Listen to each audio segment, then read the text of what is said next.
Robert Harrison sat in his study, looking out at the city lights below. His mansion stood on top of a hill away from the noise and chaos of everyday life. At 58 years old, he had everything money could buy. Expensive cars in the garage, artwork on the walls, and rooms he barely even used anymore.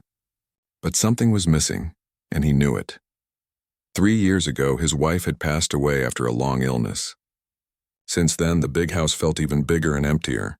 The silence was sometimes unbearable.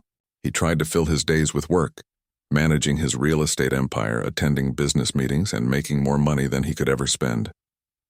But when he came home, there was nothing but emptiness. Robert had built his fortune from the ground up.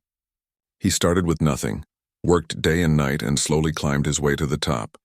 Along the way, he learned some harsh lessons about people.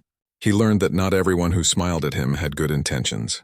Some people pretended to be his friends just to get close to his money. Some employees stole from him.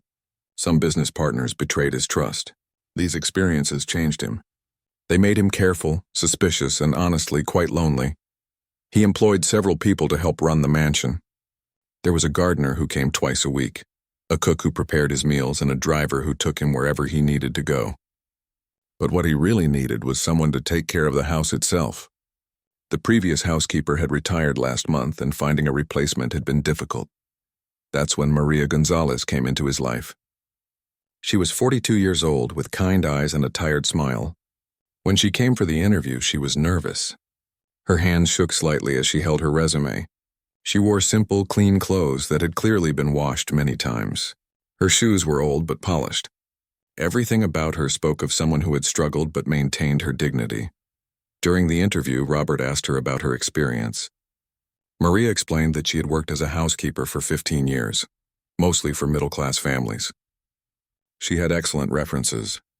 But what really caught Robert's attention was when he asked her why she needed this particular job. Maria took a deep breath before answering. She had 2 teenagers, a 16-year-old son and a 14-year-old daughter. Their father had left them 5 years ago and never looked back. No child support, no phone calls, nothing. Maria had been raising them alone ever since. She worked 2 jobs for years, barely sleeping just to keep a roof over their heads and food on the table. Her son wanted to go to college and her daughter needed braces. The live-in position Robert was offering would pay more than her 2 jobs combined, plus room and board, which meant she could save money for her children's future. There was something genuine in her voice when she talked about her kids. Her face lit up despite the tiredness in her eyes. She wasn't asking for pity. She was simply stating facts, explaining her situation with quiet dignity. Robert found himself believing her story, but a small voice in his head warned him to be careful.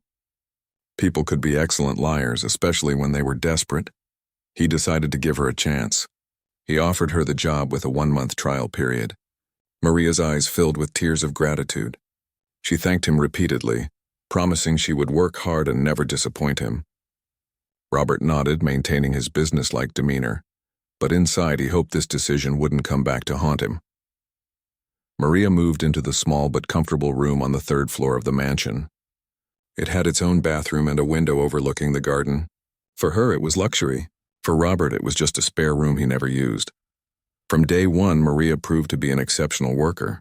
She woke up at 5 in the morning before Robert was even awake. By the time he came down for breakfast, the entire ground floor was spotless. The floors gleamed, the windows sparkled, and everything was perfectly arranged. She paid attention to details he didn't even know mattered. She noticed that he liked his coffee strong and his morning newspaper ironed flat. She remembered that he preferred his shirts arranged by color in the closet. But it wasn't just her work ethic that impressed him. Maria was respectful but not overly submissive. She said good morning with a genuine smile. When she asked if he needed anything, she looked him in the eye. She treated him like a person, not just an employer with a big bank account. This was refreshing for Robert, who was used to people either fearing him or trying to manipulate him. Weeks passed and Maria settled into a routine. She kept the entire mansion immaculate. She learned his schedule and made sure everything he needed was ready before he asked for it. She was quiet and unobtrusive, but somehow her presence made the house feel less empty. Sometimes he would hear her humming softly while she worked, old songs in Spanish that reminded him that life still had simple pleasures. On her days off, Maria would video call her children. Robert sometimes heard her laughing from her room. talking to them about school, their friends, and their dreams. He could hear the love in her voice, the pride when her son talked about his grades, the concern when her daughter mentioned a problem at school. These conversations reminded Robert of a life he once had, before money and success complicated everything. Despite all this, Robert couldn't shake his natural suspicion. Maria seemed perfect, almost too perfect. In his experience, people who appeared flawless were often hiding something. He started watching her more carefully, not obviously, but paying attention to small things. Did she spend too much time in certain rooms? Did she seem interested in his valuable possessions? Was she asking too many questions about his routine? But Maria never did anything suspicious. She did her work, kept to herself, and seemed genuinely happy to have the job. This somehow made Robert even more suspicious. Nobody was this honest, this dedicated, this trustworthy. There had to be a catch. There had to be something she was hiding, some moment when her true nature would reveal itself. His friends at the club sometimes joked about their staff stealing from them. Small things mostly. Cash left on a dresser, bottles of expensive wine from the cellar, jewelry that mysteriously disappeared. They laughed about it as the cost of doing business, the price of having help. But Robert didn't find it funny. Every betrayal, no matter how small, reinforced his belief that people couldn't be trusted. One evening, as he sat alone in his study, Robert made a decision. He needed to know if Maria was genuinely honest or just waiting for the right opportunity. He needed to test her, to put her in a situation where she could easily take something valuable and get away with it. Only then would he know her true character. He told himself this was reasonable, that any smart businessman would do the same. He was protecting his assets, being cautious, doing his due diligence, but somewhere deep inside, a part of him knew he was really looking for proof that his cynical worldview was correct. He wanted confirmation that trusting people was foolish, that everyone had a price, that his loneliness was justified because people simply weren't worth the risk. Robert began planning his test, unaware that what he was about to discover would change everything he believed about human nature and about himself. The next morning, Robert woke up with his plan already forming in his mind. He watched Maria during breakfast, studying her movements as she quietly refilled his coffee and placed fresh fruit on the table. She moved with efficiency and grace, never intrusive, always respectful. She asked if everything was to his liking, and he nodded silently. After she left the room, he sat there thinking. What bothered him most wasn't that Maria might be dishonest. What bothered him was that he desperately wanted to trust her, and that feeling scared him. After his wife died, he had built walls around himself. Those walls kept him safe from disappointment, from betrayal, from the pain of losing someone again, but they also kept him isolated and alone. Maria's presence in the house had started to chip away at those walls, and he didn't like it. He remembered his wife, Catherine, and how she used to tell him that not everyone was out to get him. She would gently tease him about his suspicious nature, saying that he saw conspiracy in every kind gesture. She believed in the goodness of people even when they disappointed her. Robert wished he could be more like her, but life had taught him otherwise. Over the years, he had hired many employees.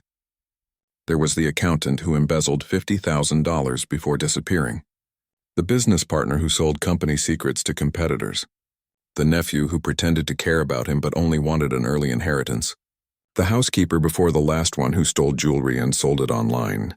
Each betrayal added another layer to his armor, another reason to trust no one. But Maria seemed different, and that's exactly what worried him. The people who hurt him the most were the ones he had started to trust. They smiled, they seemed genuine, they made him believe they cared, and then they showed their true colors. He couldn't go through that again. He needed to know if Maria was real, or if she was just another skilled actress playing a role. During his morning business calls, Robert couldn't concentrate. His mind kept drifting back to the test he was planning. Part of him felt guilty for even considering it. Maria had done nothing wrong. She worked hard, kept to herself, and seemed genuinely grateful for the opportunity. Why couldn't he just accept that and move on? But another part of him, the part that had been burned too many times, insisted that he needed proof. Trust wasn't something he could give freely anymore. It had to be earned, verified, and tested. He told himself that if Maria passed this test, he would never doubt her again. He would increase her salary, treat her better, maybe even help her kids with college. But first, he needed to be sure. That afternoon, Robert went shopping. He drove his car himself, not wanting his driver to know what he was planning. He went to several different banks and withdrew cash in $100 bills. He wanted the money to look real, used like cash he might actually carry in his wallet. He also stopped by a jewelry store and bought an expensive watch, not for himself, but as a prop for his test. When he returned home, Maria was in the kitchen preparing dinner. The smell of roasted chicken filled the house. He could hear her humming that same Spanish melody she often sang while working. For a moment he hesitated. She seemed so content, so genuine. Was he really going to do this? He pushed the doubt aside and went to his study. He needed to think this through carefully. The test had to be subtle, natural, like an honest mistake. If Maria suspected she was being tested, it wouldn't prove anything. She needed to believe she had a real opportunity to take something valuable without getting caught.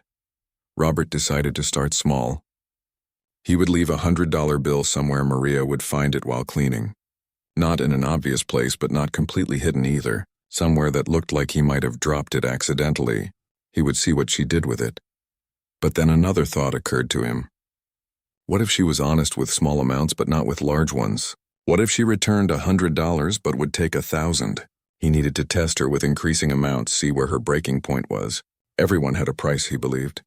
The question was just how high that price was. He also realized he needed proof. He couldn't just leave money and hope to remember exactly where it was. Maria might move it to a safer place and he might forget and accuse her unfairly. No, he needed to document everything. He needed cameras. That evening, after Maria had finished for the day and retired to her room, Robert went online and ordered several small hidden cameras. They were the kind security companies used, tiny devices that looked like ordinary objects. A clock, a pen holder, a phone charger. They would record everything and send footage to his phone. As he placed the order, he felt a twist in his stomach. This felt wrong, invasive, like he was violating something sacred. His wife would have been ashamed of him. She would have told him that this was no way to treat people, that trust couldn't be built on surveillance and tests. But she was gone and he had to protect himself. The cameras arrived 3 days later. Robert installed them himself in his bedroom, the study, and the living room. Places where he could leave valuables and watch what happened when Maria found them. The cameras were so well hidden that even he sometimes forgot where they were. Now came the hard part, waiting for the right moment. He couldn't just suddenly become careless with his money. Maria knew he was a careful, organized person. If he suddenly started leaving cash everywhere, she might get suspicious. He needed to make it look natural. Robert started laying the groundwork. He began appearing slightly distracted around the house. He would walk into a room and seem to forget why he came there. He would pat his pockets as if looking for something. Small things that might make Maria think he was becoming forgetful. He hated the deception, but he told himself it was necessary. Maria noticed these changes. One morning, she gently asked if he was feeling all right. He seemed tired, she said, maybe working too hard. Did he need anything? Her concern seemed genuine, which only made Robert more determined to continue with his plan. If she was acting, she was very good at it. A week after installing the cameras, Robert decided it was time. That morning, he deliberately took a crisp $100 bill from his wallet. He folded it once and placed it on his bedroom floor, partially under the edge of the rug near his dresser. It looked like it could have fallen from his pocket when he was changing clothes. Perfect. His heart was racing as he left the room. He felt like a spy in his own home, which was ridiculous. But he couldn't stop now. He went to his study and opened the camera app on his phone. The bedroom camera had a clear view of where he had placed the money. Maria's cleaning schedule was predictable. She would reach his bedroom around 10 in the morning. Robert tried to work, reviewing contracts and answering emails, but his eyes kept drifting to his phone. He felt anxious, guilty, excited, and ashamed all at once. At 9:45, he gave up pretending to work. He sat back in his chair, phone in hand, watching the camera feed. His bedroom looked peaceful and empty. The money was right where he left it, a small green rectangle barely visible under the rug. At 9:58, he heard footsteps in the hallway. His mouth went dry. This was it. This was the moment of truth. The door to his bedroom opened and Maria walked in carrying her cleaning supplies. Robert leaned forward, watching every move, his finger ready to record if needed. The test had begun. Robert's eyes were glued to his phone screen. His heart pounded so hard he could hear it in his ears. On the small screen, he watched Maria enter his bedroom, bucket and cleaning supplies in hand. She moved with her usual efficiency, starting with making the bed. She pulled the sheets tight, fluffed the pillows, and arranged everything perfectly. Robert realized he was holding his breath. Maria moved to dust the furniture next. She worked methodically, wiping down the nightstands, the dresser, the windowsills. She was humming softly, that same tune he had heard a dozen times before. She seemed completely at ease, just doing her job like any other day. Robert felt a strange mix of tension and guilt watching her, knowing she had no idea she was being observed, being tested. Then it happened. Maria bent down to clean under the dresser and she saw it. The $100 bill. Robert watched as she stopped humming. She set down her cleaning cloth and picked up the money, holding it between her fingers, examining it. This was the moment. Robert's hand tightened around his phone. What happened next surprised him. Maria didn't look around nervously. She didn't quickly pocket the money. She didn't even hesitate much. She simply stood up, walked over to his nightstand, and placed the bill there carefully. But she didn't just leave it loose where it might blow away if a window was open. She looked around and found a small decorative stone he used as a paperweight. She placed it on top of the money to keep it secure. Then Maria did something Robert didn't expect at all. She went back to her cleaning cart in the hallway and returned with a small notepad and pen she always carried. She wrote something, tore off the page, and placed it next to the money. She looked at her work, nodded as if satisfied, and went back to cleaning the room. Robert stared at his phone in disbelief. He quickly switched to a different camera angle to try to see what the note said, but he couldn't make out the words from this distance. His mind was racing. She had found the money and left it for him. That was good, right? That meant she was honest. But a small, cynical part of his brain whispered that maybe she suspected a test. Maybe she knew about the cameras somehow. He sat back in his chair, frustrated with himself. Why couldn't he just accept that Maria did the right thing? Why was he looking for hidden motives? His therapist, back when he used to see one, had told him that his inability to trust people was a defense mechanism. It protected him from pain, but also prevented him from experiencing genuine connection. Robert had stopped going to therapy because he didn't like hearing uncomfortable truths about himself. An hour later, Maria knocked on his study door. Robert quickly closed the camera app on his phone, feeling guilty like a child caught doing something wrong. "Yes, come in," he called out, trying to sound normal. Maria entered with her usual respectful demeanor. "Excuse me, Mr. Harrison. I finished cleaning your bedroom. I found something and left it on your nightstand with a note. Just wanted to make sure you saw it." Robert nodded, keeping his expression neutral. "Thank you, Maria. I appreciate it." She smiled and left. Robert sat there for a moment, processing what just happened. She had not only returned the money but came to tell him about it personally. That seemed like something an honest person would do. But was it enough to convince him? After a few minutes, Robert went upstairs to his bedroom. Everything was spotless as always. The money was exactly where he had seen Maria place it on the camera, held down by the paperweight. Next to it was the note, written in neat handwriting. "Mr. Harrison, I found this on your floor near the dresser. I placed it here safely for you. I hope you didn't need it urgently. Maria." Robert picked up the note and read it 3 times. The words were simple, straightforward, professional. No extra apologies, no overly emotional language, just a clear statement of what she found and what she did with it. He folded the note and put it in his pocket, then picked up the $100 bill. It was the same one he had left, still crisp and clean. He should have felt relieved, happy even. Maria had passed the test. She had proven herself honest. But instead, Robert felt strangely empty. What did this prove, really? That she wouldn't steal $100? That wasn't enough. Maybe she was honest with small amounts but would be tempted by larger sums. He needed to test her further. Over the next few days, Robert couldn't shake this obsessive need to continue testing Maria. He knew it was unhealthy, even cruel, but he couldn't stop himself.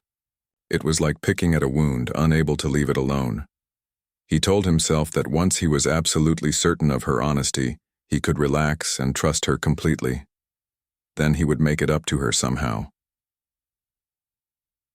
The following Monday, Robert left his expensive watch in the bathroom. He had worn it while washing his hands and forgotten it on the counter next to the sink. It was a Rolex worth about $15,000. Not his most expensive watch, but valuable enough to be tempting. He positioned a camera to capture the bathroom counter and waited. Maria found the watch within an hour. Robert watched from his study as she picked it up, examined it briefly, and then carried it directly to his bedroom. She placed it in the small tray on his dresser, where he usually kept his watches and jewelry. She left another note. Found this in the bathroom, placed it with your other watches, Maria. Robert felt a mix of relief and frustration. She had done the right thing again, but he still wasn't satisfied. The suspicious voice in his head suggested that maybe watches were too easy to trace. Maybe she knew stealing a Rolex would be stupid because he could report it missing and track it. He needed to test her with cash, something that couldn't be traced. That Wednesday, Robert placed an envelope in the kitchen drawer, the one where Maria kept cleaning supplies. Inside the envelope was $500 in mixed bills. He made it look like he had stuffed it there quickly, maybe intending to take it somewhere but forgot about it. No note, no explanation, just cash in an envelope. This time, Maria found it while restocking her supplies. Robert watched as she opened the drawer, saw the envelope and paused. She picked it up, opened it, and saw the money inside. She counted it quickly, her lips moving silently. Then she sealed the envelope, left the kitchen, and walked directly to his study where he was pretending to work on his computer. She knocked on the open door. Mr. Harrison, sorry to disturb you. I found this envelope in the kitchen drawer. It has money in it. I wanted to return it right away. Robert looked up, feigning surprise. Oh, thank you, Maria. I was looking for that earlier. I must have put it there by mistake when I was getting a glass of water last night. Maria handed him the envelope. I didn't count it carefully, but it looked like several $100s. You might want to check that it's all there. Robert was taken aback by her directness. I'm sure it's fine, Maria. Thank you for your honesty. Of course, sir. She replied simply and left to continue her work. Robert opened the envelope and counted. $500, exactly what he had put in. She hadn't taken even a single bill. He sat there holding the money, feeling worse than before. Each test she passed made him feel more ashamed of testing her in the first place. But he couldn't stop. Not yet. He needed one more test, a bigger one. He needed to know if there was a limit to her honesty, a point where temptation would overcome integrity. He needed to find her breaking point, not because it was rational, but because his broken ability to trust demanded proof that everyone eventually failed. That evening, as Maria said goodnight and went to her room, Robert was already planning the next test. This one would be bigger, more tempting, harder to resist. If she passed this one, he told himself, he would finally believe in her honesty. But deep down, he wondered if any test would ever be enough to satisfy the doubt that had taken root in his heart. Robert barely slept that night. He lay in his bed, staring at the ceiling, thinking about what he was doing. The rational part of his brain knew this was wrong. Maria had proven herself honest multiple times already. She had returned everything he had lost without hesitation. But the damaged part of him, the part that had been hurt and betrayed too many times, kept whispering that she was just waiting for the right opportunity, for enough money to make it worth the risk. The next morning, Robert made a decision. He would do one final test, but this time it would be significant. Not just $100 or even $500. He would leave $2,000 in cash somewhere Maria would find it. That was serious money, the kind that could change someone's life, especially someone in Maria's situation. If she was honest with that amount, then he would finally accept that she was genuine. He went to the bank that morning and withdrew $2,000 in $100 bills. 20 crisp bills in a stack. It felt heavy in his hand, substantial. This was real money, the kind that could pay rent for months, buy a used car, or cover a teenager's braces and then some. He put the cash in a plain white envelope, unsealed, so it was easy to see what was inside. But now he faced a question. Where should he leave it? It had to look accidental, but also be somewhere Maria would definitely find it. After thinking it through, Robert decided to leave it on the dining room table with a brief note attached. The note would say for charity donation, but he wouldn't specify which charity. This would make it look like he had intended to take it somewhere but forgot. The setup was perfect. It would look legitimate, not like a trap. And if Maria took the money, she might even convince herself that she was just following through on his intention by donating it somewhere. Or she might rationalize that he had forgotten about it completely. Robert hated how devious his thinking had become, but he couldn't stop himself. He placed the envelope on the dining table before Maria started her morning routine. The note was paperclipped to the outside, for charity donation. That was all it said. He positioned a camera to capture the entire dining room and then went to his study, phone in hand, ready to watch. Around 10 in the morning, Maria came through the dining room with her vacuum cleaner. Robert watched the screen intently. She was focused on her work, running the vacuum along the edges of the room. Then she moved closer to the table and saw the envelope. She turned off the vacuum. The room fell silent on the camera feed. Maria picked up the envelope, read the note, and opened it slightly to peek inside. Robert saw her eyes widen. She stood there for a long moment, just looking at the money. Robert's heart was pounding. This was it. $2,000. Would she take it? Would she leave it? What would she do? Maria closed the envelope carefully and stood there, seeming uncertain. She looked around the room as if thinking about what to do. Robert felt his stomach tighten with anticipation. Then, to his surprise, Maria didn't put the envelope back on the table. Instead, she picked it up along with the note and left the dining room. Robert quickly switched cameras, trying to follow her movement through the house. Where was she going? Was she taking the money to her room? His mind raced with possibilities, each one more disappointing than the last. Maybe she was planning to leave, take the money, and quit. Maybe she was just going to hide it somewhere to take later. Maybe. His thoughts were interrupted by a knock on his study door. Robert looked up from his phone to see Maria standing there, holding the envelope. She looked nervous, uncomfortable even. This was the first time he had seen her appear anything other than calm and professional. "Mr. Harrison?" she began, her voice soft and hesitant. "I'm sorry to interrupt your work." "It's fine, Maria, what is it?" Robert tried to keep his voice neutral, even though his heart was racing. She stepped into the room, still holding the envelope. "I found this money on the dining room table. There's a note that says it's for charity donation, but there's no name of which charity. I wasn't sure what to do with it. Should I just leave it on your desk for you to handle later?" Robert stared at her, genuinely surprised by her directness. She wasn't trying to keep the money. She wasn't even being secretive about finding it. She had brought it straight to him because she wasn't sure what to do with it. He felt a wave of shame wash over him. "Yes, just leave it on the desk," he managed to say. "Thank you for bringing it to me." Maria nodded and placed the envelope on his desk, but she didn't leave immediately. She seemed like she wanted to say something else, but was hesitating. Robert noticed her nervousness and felt even worse about what he had been doing. "Was there something else, Maria?" he asked. She took a breath and met his eyes. "Mr. Harrison, I hope you don't think I'm overstepping. But I've noticed something lately and I'm a bit concerned. You've been misplacing valuable items quite frequently over the past couple of weeks. The watch in the bathroom, money in various places, and now this envelope. It's not my place to say anything, but I wanted to ask if you're feeling all right. Are you getting enough rest?" Robert felt like he had been punched in the stomach. She was worried about him. After all his testing, his surveillance, his suspicion, she was standing here expressing genuine concern for his well-being. He didn't know what to say. Maria continued, her voice gentle. "My grandmother started forgetting things when she was sick. Small things at first, like where she put her keys or her purse. I'm not saying that's what's happening with you, sir. But if you're feeling stressed or unwell, maybe you should see a doctor. Or maybe you're just working too hard and need some rest." Robert sat there speechless.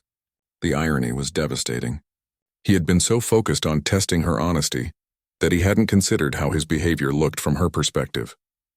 She thought he was sick or stressed, and instead of judging him or ignoring it, she was showing compassion and concern. "I appreciate your concern, Maria," he finally said, his voice rougher than usual. "I've just had a lot on my mind lately." "Nothing serious," she nodded, looking relieved. "That's good to hear. But please, if you need anything or if you want me to help you stay more organized with your belongings, just let me know. I don't want you to worry about losing important things." After she left, Robert sat in his study, staring at the envelope of money on his desk. He felt like the worst person in the world. Here was this woman, struggling to support 2 teenagers on her own, working hard every single day, and when she found $2,000, more money than she probably made in a month, her first instinct wasn't to take it. It was to return it and ask which charity he wanted it donated to. And more than that, she had noticed his strange behavior, and instead of being suspicious or gossiping about it, she had approached him with kindness and concern. She was worried about his health, about his well-being. When had anyone cared about him like that since his wife died? Robert picked up his phone and looked at the camera footage he had collected over the past 2 weeks. Hours of recordings of Maria doing her job, being honest, being kind, being exactly who she appeared to be. What was he hoping to find? What more proof did he need? He thought about his wife, Catherine, and what she would say if she knew what he had been doing. She would be so disappointed in him.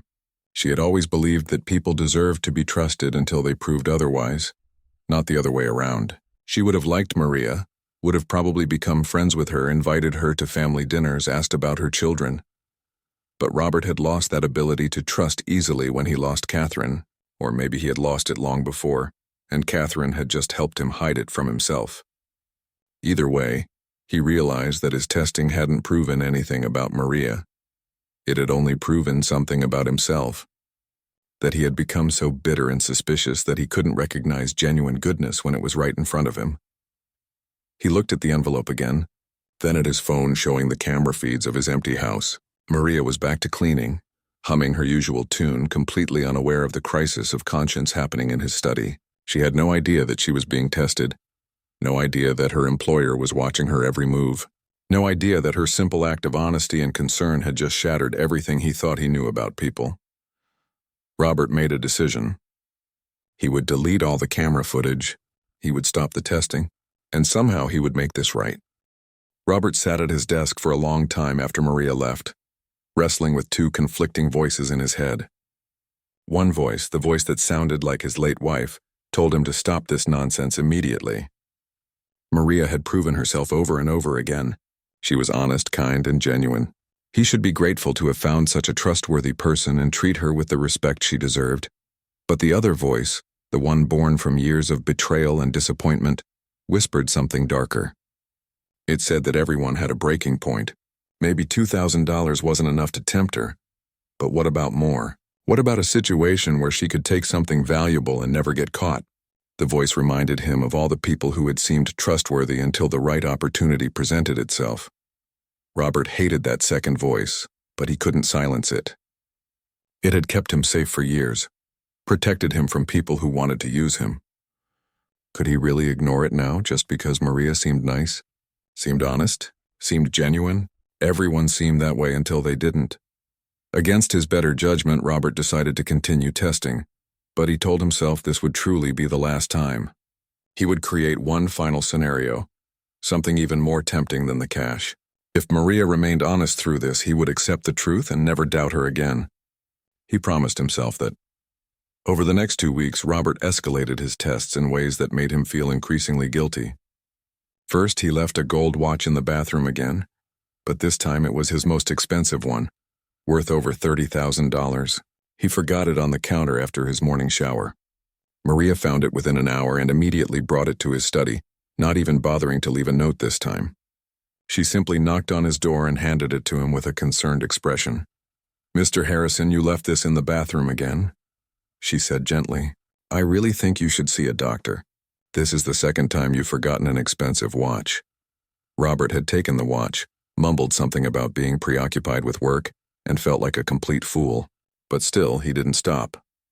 A few days later, he left $500 in the kitchen drawer, mixed in with some receipts and old grocery lists. He made it look like he had absent-mindedly stuffed it there weeks ago and forgotten about it. When Maria was organizing the drawer during her deep cleaning day, she found it. Robert watched on the camera as she counted the money, put it in an envelope, and wrote on the outside, "Found in kitchen drawer, $500. She left it on his desk while he was out for a meeting. Then he tried something different. He left a diamond cufflink near the laundry room, as if it had fallen out of a shirt pocket. These cufflinks had belonged to his father and were worth at least $5,000 each. They were one of the few things Robert owned that had sentimental value beyond their monetary worth. When Maria found the cufflink, Robert watched her pick it up carefully, examine it in the light, and then her face changed. She looked almost distressed. She held the cufflink in her palm and immediately started searching the floor around where she found it, looking for its partner. She spent 10 minutes on her hands and knees checking every corner, worried that the other one might be lost somewhere. Finally, she gave up searching and brought the single cufflink to Robert. "Mr. Harrison, I found this near the laundry room. I searched everywhere for the matching one but couldn't find it. I'm so sorry. If it fell into the washing machine, it might have gone down the drain. I feel terrible." Robert assured her it was fine, that he must have lost the other one months ago and just forgot. The relief on Maria's face was genuine. She wasn't relieved that he wouldn't accuse her of stealing. She was relieved that she hadn't accidentally caused him to lose something precious. That distinction hit Robert harder than he expected. With each test Maria passed, Robert felt worse about himself but couldn't seem to stop. It was like an addiction. He kept thinking that maybe the next test would reveal something, some crack in her perfect facade. Because if she was really this honest, this genuine, then what did that say about him? It meant that he was the problem. It meant that his cynicism and suspicion were destroying his ability to connect with a good person who was right in front of him. One evening, about 3 weeks into his testing, Robert sat in his study with a glass of whiskey, thinking about what he had become. He had spent tens of thousands of dollars on cameras and bait money and valuables, all to spy on a woman who had never given him a single reason to distrust her. He had watched hours of footage of her cleaning his house, singing to herself, sometimes talking on the phone with her children about homework and school projects. He had heard her comfort her daughter who was being bullied at school. He had heard her encourage her son who was worried about college applications. He had seen her eat simple meals alone in her room on her breaks, always saving the nicer leftovers from his dinners to take home to her kids on her days off. He had watched her be kind, honest, and hardworking every single day. And yet here he was, still testing her, still doubting her, still looking for proof that she would eventually betray him. What was wrong with him? Robert thought about calling his therapist, the one he had stopped seeing 2 years ago. Dr. Patterson had tried to help him work through his trust issues, but Robert had resisted. He had convinced himself that his suspicion was wisdom, that his inability to trust was just good business sense. But now he wasn't so sure. The truth was starting to become clear, and it was uncomfortable.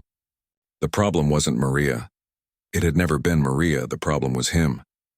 His trauma, his losses, his betrayals, they had turned him into someone who couldn't accept kindness without suspicion, who couldn't see honesty without looking for hidden motives, who couldn't let anyone close without testing them to destruction. But even knowing this, Robert couldn't stop himself. The compulsion to test just one more time was too strong. He told himself that if he could just find Maria's limit, if he could just see her fail once, then he would understand her. Then he could categorize her, define her, and know exactly how to interact with her. The uncertainty of her apparent perfection was driving him crazy. So he planned what he promised himself would be his final test. This one would be different from all the others. It wouldn't just be about money or valuables. It would be about trust and judgment. He would create a situation where Maria had to make a choice, where she had to think about what was right, not just what was legal. Robert decided he would leave a large sum of money, $2,000 again, but this time with a note that created ambiguity. The note would say it was for charity but wouldn't specify which one. This would force Maria to make a decision. Should she bring it to him for clarification? Should she choose a charity herself? Or should she just leave it alone? Each choice would tell him something different about her character. But this time he wouldn't just watch on cameras. He would also observe how long it took her to respond, whether she seemed conflicted, whether she tried to research what charities he usually supported. He wanted to see her thought process, understand how she made moral decisions when no one was explicitly telling her what to do. As Robert set up this final test, he felt a deep sense of self-loathing. He knew this was wrong. He knew that what he was doing was not the behavior of a good person or even a reasonable employer. He was treating Maria like a lab rat in an experiment, and she had no idea. She came to work every day, did her job with pride and care, and went home thinking she was working for a successful businessman who was perhaps a bit forgetful but otherwise normal. She had no idea that her employer was obsessed with proving she would eventually betray him, that he had spent thousands of dollars and countless hours trying to catch her in a moment of weakness. She had no idea that every kind gesture she made, every honest action she took, was being recorded and analyzed and still somehow found insufficient. The worst part was that Robert knew, deep in his heart, that even if Maria passed this test too, he would probably want to do another one. Because the real problem wasn't about whether Maria was trustworthy. The real problem was that Robert had forgotten how to trust at all, and no amount of testing could fix that. Only he could fix that, and he wasn't sure he knew how anymore. It was a Tuesday morning when Robert decided to execute his final test. He had barely slept the night before, tossing and turning, knowing that what he was about to do crossed a line even he wasn't comfortable with, but he couldn't stop himself. The need to know, to find proof one way or another, had become an obsession that consumed his thoughts. He took $2,000 in cash from his safe, placed it in a white envelope, and attached a note that simply read, "For charity donation." That was all. No specific organization, no deadline, nothing else. He left it prominently on the dining room table where Maria couldn't possibly miss it during her morning routine. The cameras were already in position. Robert went to his study and settled in to watch, his coffee growing cold beside him as he stared at his phone screen. This time felt different. He felt like he was standing on the edge of something, though he wasn't sure what. A revelation, maybe, or a breakdown. Perhaps both. Maria began her day as usual. She started with the kitchen, then moved through the living room. At around 9:30, she entered the dining room with her cleaning supplies. Robert's heart began to race as he watched her approach the table. She saw the envelope immediately and stopped. She put down her supplies and picked up the envelope, reading the note. Through the camera, Robert could see her face clearly. She looked confused, perhaps a bit concerned. She opened the envelope and looked inside, her eyes widening slightly when she saw the amount of money. What happened next surprised Robert completely. Maria didn't put the envelope back down. She didn't bring it to his study right away either. Instead, she stood there for a long moment just thinking. Robert could see her mind working, trying to figure out what to do. She looked at the note again, then at the money, then around the room as if searching for more information. Finally, she closed the envelope carefully, picked up her cleaning supplies, and left the dining room. Robert frantically switched between cameras, tracking her movement through the house. She went to her cart in the hallway, put away her supplies, and then walked toward his study. She was coming to him, just like before. Relief and disappointment flooded through him simultaneously. But when Maria reached his study door, she didn't knock immediately. Robert could see her on the hallway camera, standing outside his door, taking several deep breaths. She looked nervous, almost scared. She raised her hand to knock several times but pulled it back. Something was different this time. Finally, after what seemed like an eternity, she knocked. "Come in," Robert called out, trying to sound casual while his heart hammered in his chest. Maria entered, and Robert could immediately see that something was wrong. Her usual calm, professional demeanor was gone. She looked distressed, worried. She held the envelope in both hands, clutching it tightly. "Mr. Harrison," she began, and her voice was shaking slightly. "I need to talk to you about something, and I'm not sure how to say this without overstepping." Robert set down his phone, giving her his full attention. "What is it, Maria?" She took a breath and sat down in the chair across from his desk without being invited, which she had never done before. This was serious. She placed the envelope on his desk and met his eyes. "I found this money on the dining table with a note saying it's for charity donation, just like last time. But Mr. Harrison, I need to be honest with you about something that's been worrying me for weeks now." Robert felt his stomach drop. Had she figured out the tests? Did she know about the cameras? He braced himself for confrontation. Maria continued, her voice soft but firm. "You've been leaving valuable things all over the house. Money, watches, jewelry. At first I thought maybe you were just preoccupied with work or stressed. But it's been happening too often, and it's always when I'm cleaning those areas. Today when I found this money I realized something." She paused and Robert couldn't breathe. This was it. She knew. "I think you might be having memory problems, sir. Maybe early signs of something serious. My grandmother had dementia, and it started exactly like this. She would leave money in strange places, forget where she put important things, do the same things over and over without remembering. I'm worried about you." Robert stared at her, completely stunned. Of all the things he expected her to say, this wasn't it. She thought he was sick. She thought he had dementia. And instead of judging him or being afraid for her job security, she was concerned about his health. "Mr. Harrison," Maria said, leaning forward, her eyes filled with genuine worry. "I know this might not be my place to say, but I care about what happens to you. You've given me this job when I desperately needed it. You've been a good employer. If something is wrong with your health, you need to see a doctor. Please don't ignore this." Robert felt his carefully constructed walls beginning to crumble. He had spent weeks testing this woman's honesty, and here she was, worried about him, caring about him, showing more compassion than he deserved. "There's something else I need to tell you," Maria continued, and now tears were forming in her eyes. "I've been finding all these things you've left around, and every single time I've returned them to you. But I need you to know why I do that. It's not just because it's the right thing to do or because I'm afraid of losing my job." She wiped her eyes with the back of her hand, and Robert felt his own throat tighten. "I do it because of my mother," Maria said quietly. "When I was growing up, we were very poor. My father left us, and my mother worked as a housekeeper, just like I do now. She cleaned houses for rich families, and sometimes those families would leave money out, testing her. She always knew they were testing her. It hurt her so much, but she always returned everything because she said her integrity was the only thing poverty couldn't take from her." Robert felt like he had been slapped. Maria continued. "One time, a family accused her of stealing anyway, even though she hadn't taken anything. They fired her without proof, without giving her a chance to defend herself. It broke something in her. She died when I was 18, and I promised myself that I would live by her example. I would be honest no matter what, even when people didn't trust me, even when I was desperate." She looked directly at Robert, and he saw pain in her eyes, but also dignity. "So every time I find your money or your jewelry, I think about my mother. I think about how she taught me that honesty isn't about who's watching. It's about who you are when no one is watching. I could never steal from you, Mr. Harrison.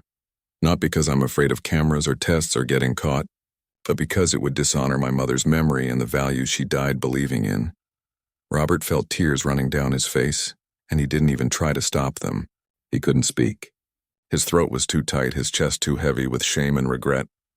"But I need to be honest with you about something else," Maria said, and now she was crying too. "It hurts to know you've been testing me. I'm not stupid. I figured it out after the third or fourth time. The money always appears right before I clean certain rooms. The amounts are always significant. You've been watching me somehow, haven't you?" Robert nodded, unable to lie anymore. "Yes," he whispered. Maria stood up, and for a moment Robert thought she was going to quit, walk out, and he would never see her again. But instead, she walked around the desk and did something completely unexpected. She put her hand on his shoulder gently, like a friend comforting another friend. "I forgive you," she said softly. "I know you've been hurt before. I can see it in your eyes, in the way you keep everyone at a distance. But Mr. Harrison, you can't live like this forever. You can't test everyone who tries to care about you. Eventually, you're going to be left with nothing but your money and your suspicion, and that's not a life worth living." Robert broke down completely. He put his face in his hands and wept like he hadn't wept since his wife died. All the grief, all the loneliness, all the shame of what he had been doing came pouring out, and Maria stood there, her hand on his shoulder, letting him cry, not judging him, just being present in his pain. When Robert finally composed himself, he felt like a different person. The armor he had worn for years felt like it had cracked wide open, leaving him vulnerable but somehow lighter. Maria had moved back to the chair across from his desk, giving him space but still present, still there. She wasn't running away from his breakdown. She wasn't uncomfortable with his emotion. She just sat quietly, waiting for him to be ready to talk. "I'm sorry," Robert finally managed to say, his voice hoarse. "I'm so sorry, Maria. You're right about everything. I have been testing you, watching you, suspecting you when you gave me no reason to. And you're also right that I've been hurt before, though that's no excuse for what I've done to you." Maria nodded slowly, her expression soft. "Why don't you tell me about it?" she said gently. "Sometimes it helps to talk about the things that hurt us." And so Robert did. He told her everything. He told her about building his business from nothing, about the people who had betrayed him along the way. He told her about the accountant who stole from him, the partner who sold his secrets, the nephew who only saw him as a source of money. He told her about employees who had stolen from him, friends who had used him, and all the small and large betrayals that had slowly built a wall around his heart. Then he told her about his wife, Catherine, and how she had been the only person he truly trusted. He told Maria about Catherine's illness, the 3 long years of watching her fade away, and the emptiness that had consumed him since her death. He talked about how Catherine used to tell him that not everyone was out to hurt him, that some people were genuinely good, but he had never really believed her. He had loved her, but he hadn't believed her. She would be so disappointed in me right now, Robert said, looking down at his hands. She would hate what I've become. She always saw the best in people, and I always saw the worst. She balanced me out. Without her, I've just become more and more bitter, more suspicious, more alone. Maria listened to all of it without interrupting. When he finally finished, she sat quietly for a moment, thinking. Then she spoke. "Mr. Harrison, can I tell you something my mother used to say? She said that hurt people hurt people. When we're wounded, we often wound others, even when we don't mean to. You've been hurt, deeply hurt, and that pain made you want to protect yourself. There's nothing wrong with wanting to protect yourself. But somewhere along the way, your protection became a prison." Robert looked up at her, really looked at her, and saw wisdom in her eyes that went beyond education or social status. This was the wisdom of someone who had lived through hardship and somehow maintained their humanity. "You tested me because you were afraid," Maria continued. "Not afraid that I would steal from you, but afraid that if you trusted me and I betrayed you, it would confirm what you've been trying to convince yourself, that the world is a cruel place and people can't be trusted. In a twisted way, you were hoping I would fail so you wouldn't have to risk trusting again." Robert felt like she had looked directly into his soul and read everything written there. "You're right," he admitted. "I kept testing you, hoping to find your breaking point, not because I wanted to catch you stealing, but because if you failed, I could justify never trusting anyone again. If even you, who seemed so honest and kind, would eventually betray me, then my cynicism was justified. I wouldn't have to take the risk of opening up to anyone. But I didn't fail," Maria said quietly, "and now you're faced with something scarier than betrayal. You're faced with the possibility that some people really are trustworthy, which means you have to make a choice. You can either keep hiding behind your suspicion or you can take the risk of trusting again." Robert felt fresh tears coming, but this time they weren't tears of shame. They were tears of recognition, of finally understanding something important about himself. "I don't know if I can," he said honestly. "I don't know if I remember how to trust." Maria smiled sadly. "Trust isn't something you remember, Mr. Harrison. It's something you practice. It's like a muscle that gets weak when you don't use it. You've spent years training yourself not to trust, so of course it feels impossible now. But you can start small. You can start by trusting that I meant what I said when I forgave you." "Why would you forgive me?" Robert asked, genuinely confused. "I spied on you. I tested you repeatedly. I treated you like a criminal when you had done nothing wrong. Why would you forgive that?" Maria was quiet for a moment before answering. "Because I understand pain," she said simply. "My father left us when I was young. He just walked out one day and never came back. No explanation, no goodbye, no support. For years I was angry. I didn't trust men. I thought they would all leave eventually. That pain made me push away good people who genuinely cared about me." She paused, remembering. "Then I had my children, and their father left too, just like mine did. I could have let that confirm all my fears, could have taught my kids that people can't be trusted. But instead, I decided to break that cycle. I decided that my pain wouldn't define me or my children. I chose to believe that some people are good, even though I had been hurt by bad ones." "That must have been incredibly difficult," Robert said. "It was," Maria agreed. "Some days it still is. But the alternative is worse. The alternative is becoming so hard and closed off that you can't let anything good in. You end up alone. Not because there's no one who cares about you, but because you won't let anyone close enough to care." Robert recognized himself in that description. "That's exactly what I've done, isn't it?" "Yes," Maria said gently. "But it's not too late to change. You're still here. You're still alive. You still have a choice about what kind of person you want to be." They sat in silence for a while, both processing the weight of the conversation. Finally, Robert spoke again. "I want to make this right, Maria. Not just apologize, but actually make it right. What can I do?" Maria shook her head. "You don't owe me anything, Mr. Harrison. You've already given me a job that changed my life. My children have a stable home now. My son is applying to colleges. My daughter got her braces. I'm able to save money for their future. You've already done more for me than you know. But I want to do more, Robert insisted. Not out of guilt, but because you've taught me something important today. You've shown me that people can be good, that forgiveness is real, that trust is possible. That's worth more than any amount of money I could pay you. Maria smiled. Then let me teach you something else. The best way to make things right isn't always through money or grand gestures. Sometimes it's through the small daily choice to be better, to trust a little more each day, to see the good in people instead of looking for the bad, to open your heart even when it's scary. I can try, Robert said. I can't promise I'll be perfect at it. I've spent too many years being the other way. But I can try. That's all any of us can do, Maria said. She stood up, preparing to get back to work. Now, about that money on the table. Did you actually want to donate it to charity? Or was that part of the test too? Robert felt his face redden with embarrassment. It was part of the test. I'm sorry. Well then, Maria said with a slight smile, why don't we make something good come from all this? Let's actually donate it. And not to some big organization where it gets lost in bureaucracy. Let's find a local family who needs help. Someone going through hard times and give it to them directly. What do you think? Robert looked at this woman who had every right to be angry with him, who could have walked out and never looked back, but instead was suggesting they turn his dishonest test into an honest act of kindness. I think that's a perfect idea, he said. Will you help me find the right family? I'd be happy to, Maria said. She headed toward the door, then turned back. Mr. Harrison, thank you for being honest with me today. I know it wasn't easy. After she left, Robert sat in his study for a long time, thinking about everything that had happened. He picked up his phone and opened the app for his security cameras. For a moment, he just looked at it, at all the footage he had collected over the past weeks, all the evidence of his suspicion and fear. Then, with a deep breath, he deleted everything, all the footage, all the recordings, all the proof of his distrust.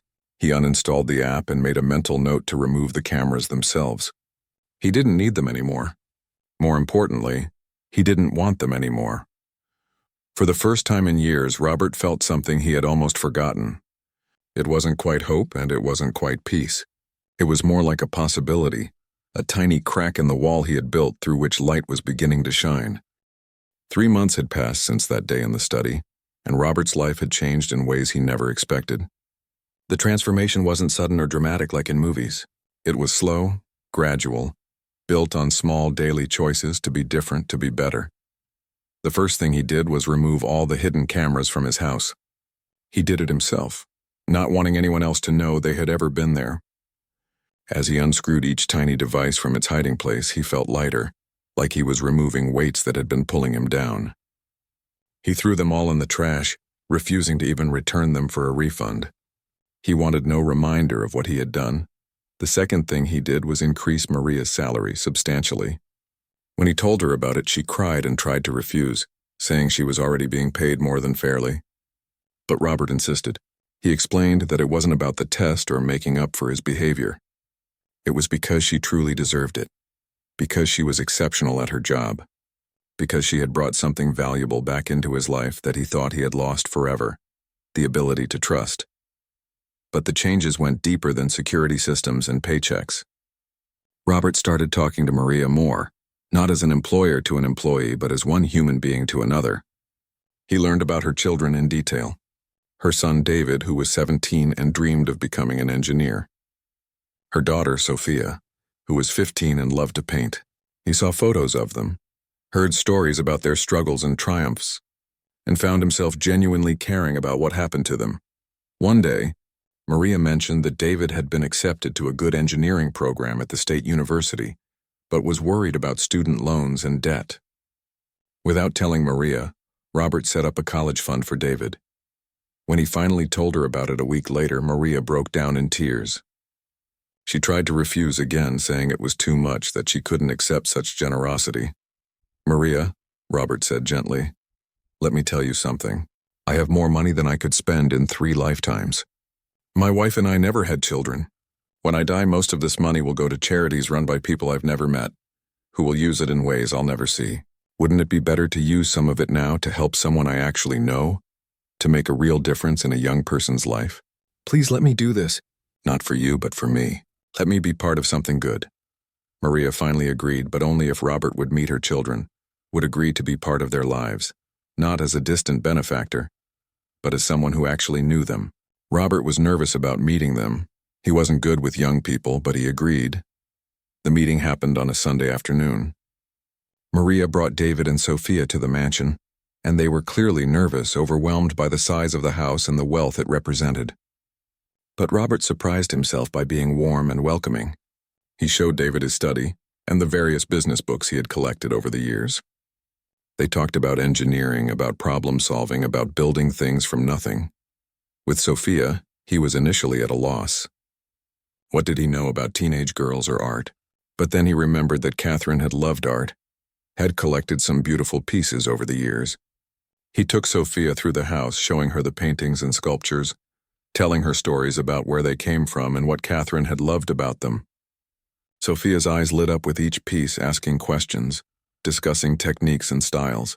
By the end of the afternoon, she was sketching in a notebook she always carried, completely at ease. That first meeting led to others. Maria started bringing her children with her on some weekends.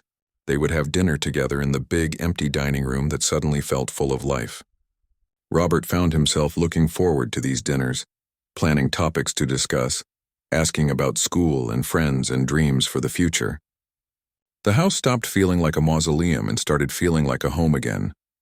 Robert also started making changes in other areas of his life. He reached out to old friends he had pushed away, colleagues he had kept at arm's length. Some relationships couldn't be repaired. Too much time had passed, too much distance had grown. But others welcomed him back, surprised and pleased by the change they saw in him. He started attending his business meetings with a different attitude. Instead of assuming everyone was trying to cheat him, he tried to see opportunities for genuine partnership. When hiring new employees, instead of running excessive background checks and creating test scenarios, he relied on interviews, references, and his slowly rebuilding instinct to see the good in people. Surprisingly, this approach worked just as well as his previous methods, and the atmosphere in his company improved significantly. But perhaps the biggest change was in how Robert felt about himself. The constant suspicion and vigilance that had exhausted him for years began to fade. He slept better. He laughed more. He discovered that trusting people didn't make him vulnerable. It made him stronger, more connected, more alive. One evening, about 6 months after the confrontation in his study, Robert and Maria were in the kitchen. She was teaching him how to make her mother's recipe for tamales. His hands were covered in masa, and he was laughing at how badly he was doing compared to her practiced movements. "You know," he said, looking at the misshapen tamale he had just attempted, "6 months ago I would never have imagined this. Me in my kitchen making tamales, laughing about how terrible I am at it." Maria smiled. "What changed?" "You did," Robert said simply. "You showed me that the walls I built to protect myself were actually a prison. You showed me that trust isn't weakness, it's courage. And you showed me that forgiveness isn't about forgetting the hurt. It's about refusing to let that hurt define you." Maria wiped her hands on a towel and looked at him seriously. "You know, Mr. Harrison," "Robert," he interrupted gently. "Please just call me Robert." "We're long past Mr. Harrison," she smiled. "Robert, then. You give me too much credit. I didn't change you. You changed yourself. I just showed you that it was possible." "Maybe," Robert conceded. "But you showed me through your example, through your honesty even when you knew you were being tested, through your forgiveness even when you had every right to be angry, through your kindness even when I had done nothing to deserve it." That night, after Maria had gone to her room and the house was quiet, Robert sat in his study with a cup of tea. He looked around at the room that had once been his fortress, his control center, the place where he had watched footage of Maria and plotted his tests. Now it was just a room, comfortable and peaceful, where he did his work and sometimes talked with a friend. He thought about his wife, Catherine, and what she would think of him now. He liked to believe she would be proud, that she would be happy to see him finally learning the lesson she had tried to teach him for years. That life is better when you open your heart, even if it means risking pain. His phone buzzed with a text message. It was from Maria. "David just got his acceptance letter to the engineering program. He wanted me to tell you thank you. He says you changed his life. I told him you changed mine too. Robert felt tears in his eyes, but they were good tears, the kind that come from happiness rather than pain. He typed back, "He's got it backward. You all changed mine. See you tomorrow." As he turned off the lights and headed to bed, Robert reflected on the journey he had been on. He had started by testing Maria's honesty with money and valuables, trying to prove that everyone had a price, that trust was foolish, that his cynicism was justified. But in the end, Maria had tested him in a much more profound way. She had tested whether he could overcome his fear, whether he could choose connection over isolation, whether he could learn to live again instead of just existing. And somehow, despite all his years of practice at being suspicious and closed off, despite all his failures and mistakes and cruel tests, he had passed. Not perfectly, not easily, but he had passed. He had learned that the most valuable thing in life isn't money or security or being right. It's the connections we make with other people, the trust we give and receive, the moments of genuine human kindness that remind us why life is worth living. Robert Harrison had been a rich man who had tried to test his housekeeper's honesty. But in the end, she had taught him something far more valuable than honesty.